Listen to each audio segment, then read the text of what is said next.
Hi everyone, welcome back to my YouTube channel capital market.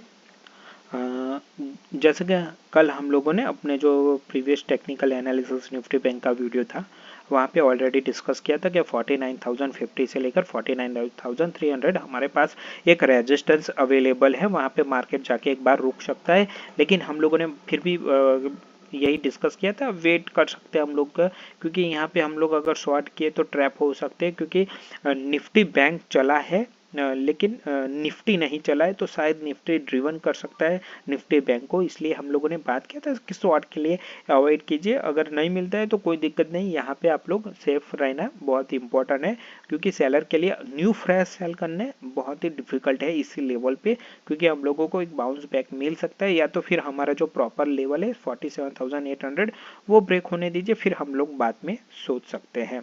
तो market ने आज क्या किया, जो हम लोगों ने ऑलरेडी डिस्कस किया था कि लेवल टू लेवल खुलता है तो आप लोगों को अवॉइड ही करना है, क्योंकि अगर गैप डाउन मिलता है अराउंड 48,250 के या 260 के अराउंड मिलता है तो हम लोग बाई के लिए जा सकते हैं। ऊपर फर्स्ट टारगेट 49,000 रहने वाला है, क्योंकि वहाँ पे हमारा रेजिस्टेंस है। तो क्या किया मार्केट ने कल, आज मार्केट ने क्या किया, जो एज पर हम लोगों ने कल डिस्कस किया था, जहाँ पे हमारा रेजिस्टेंस है वहाँ से मार्केट यहाँ पे वापस से एक रिट्रेस किया। कहाँ तक किया, 49,600 के, यानी ऑलमोस्ट 40, जो आज का लो बना था वो 48,526, यानी कि आप 48,500 लेकर चल सकते हैं, राउंड फिगर अगर लेकर चलना है तो। इसीलिए हम लोग बोल रहे थे कि कहीं पे भी शॉर्ट नहीं करना है, कहीं पे भी बाय नहीं करना है, क्योंकि यहाँ पे रेंज है। अगर मार्केट को एक बार निकलने दीजिए इस रेंज में, तभी शॉर्ट करने के लिए और बाई करने के लिए आपको मजा आ सकता है।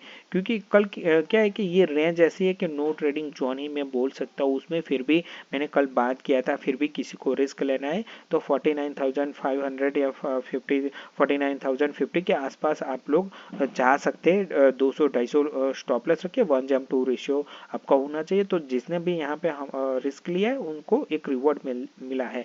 तो यही होता है कि रिस्क पे रिवॉर्ड मिलता है, अगर ठीक है, लेकिन रिस्क कैसा होना चाहिए कि लिमिटेड होना चाहिए, ताकि हम लोग उसको मैनेज कर सके नेक्स्ट डे, या तो फिर उस दिन अगर नहीं कर पाए तो कोई बात नहीं, नेक्स्ट वीक भी हम लोग मैनेज कर सकते। ऐसा ही लॉस होना चाहिए। दिक्कत क्या होती है, आप टेक्निकल भी सीख लिया, आपने एग्जीक्यूशन भी सीख लिया, लेकिन क्या होता है कि एक ट्रेड ऐसा होता है, चाहे वो मंथली होता है चाहे वीकली होता है, या 15 दिन 20 दिन में एक ट्रेडिंग ऐसा सेशन रहता है जहाँ पे आप लोग ह्यूज लॉस करते हो। कम से कम मान लीजिए कि आपका जो 25 से 30% टोटल कैपिटल का लॉस करते हैं, लेकिन बाकी के दिन आप प्रॉफिट रहते हो, लेकिन वो छोटा होता है, बीच में एक बड़ा होता है।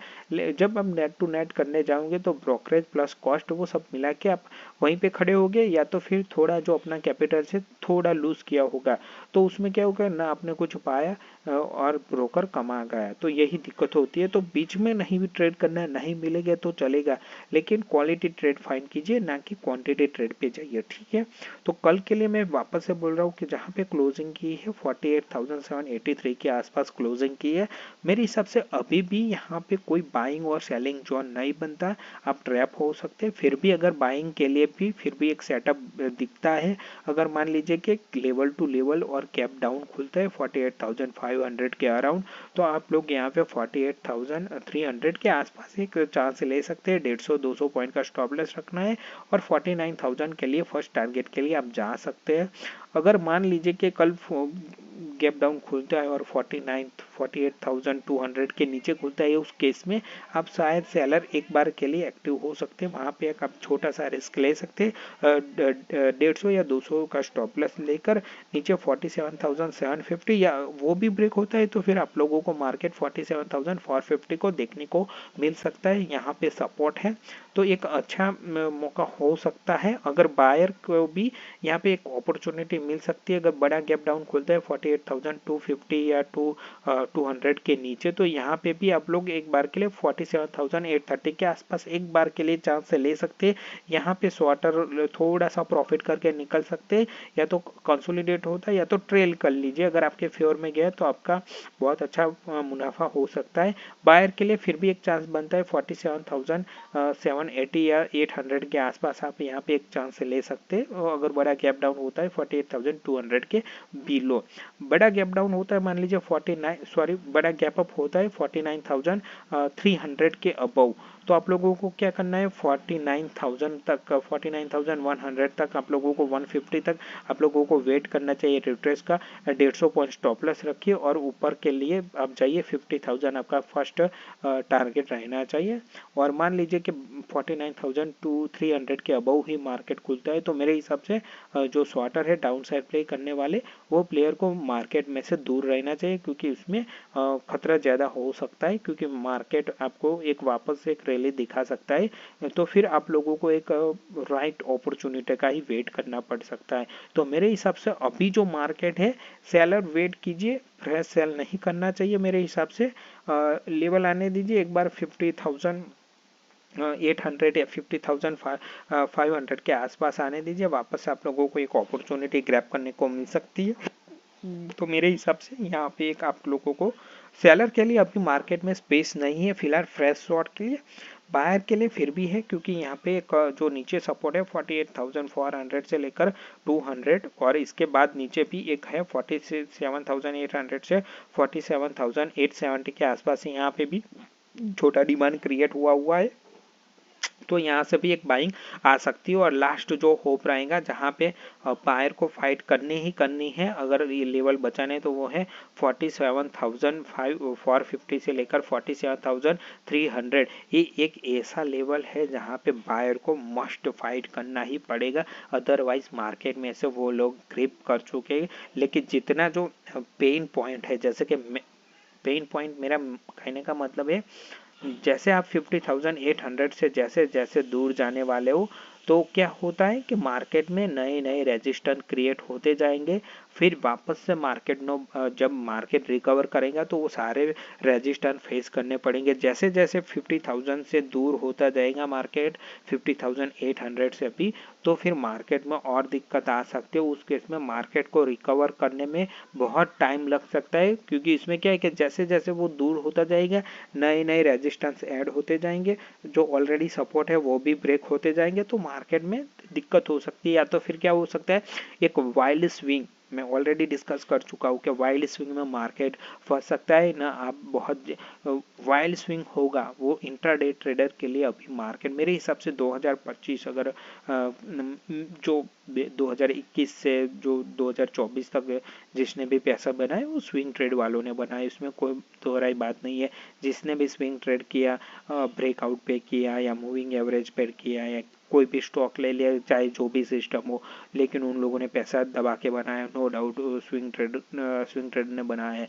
लेकिन मेरे हिसाब से 2025 इंट्राडे के लिए ही प्रिपेयर है मार्केट। अगर जिसने 2025 में इंट्राडे में अच्छा खासा प्रॉफिट बनाया बन सकता है मेरे हिसाब से, जो आप लोग 3-4 साल में जो स्विंग ट्रेड ने बनाया वही 2025 में इंट्राडे ट्रेडर के लिए है मेरे हिसाब से।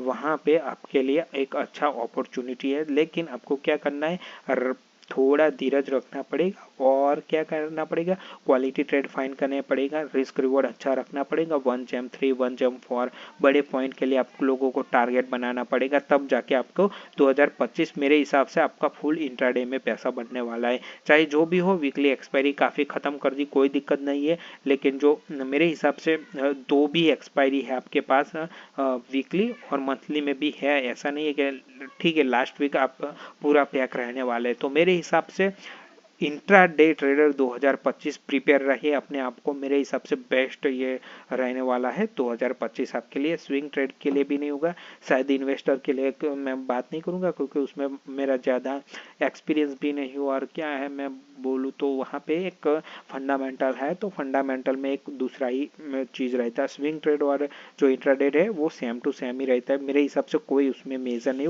दोनों टेक्निकल के हिसाब से चलते, उसमें कुछ भी फंडामेंटल नहीं रहता है। तो मेरे हिसाब से बेस्ट है 2025 फॉर इंट्राडे ट्रेडर। ठीक है, तो हम लोगों ने ऑलरेडी फिर से एक बार फटाफट से रिकैप कर ले। जो हमारा रेजिस्टेंस है वो 49,000 से 49,290 के आसपास है। सेकंड जो हमारा रेजिस्टेंस जोन है 49,850 से लेकर 50,250 के आसपास हमारा रेजिस्टेंस है। सपोर्ट की मैं बात करूँ तो 48,230 से 48,380 के आसपास है। दूसरा जो डिमांड जोन है, सपोर्ट तो नहीं, जहाँ से एक बार बाय आ सकती है चांस है, तो वो 47,760 से लेकर 47,860 के आसपास है। और जो लास्ट होप है वो 47,300 से 47,450 लास्ट इम्पोर्टेंट सपोर्ट। अगर ये ब्रेक होता है तो आप मान के चलिए और हम लोगों को मार्केट में गिरावट का सामना करना पड़ सकता है। तो प्लीज़ वीडियो को लाइक कीजिए और चैनल को सब्सक्राइब कीजिए और अपने दोस्तों के साथ शेयर कीजिए। Thank you for watching.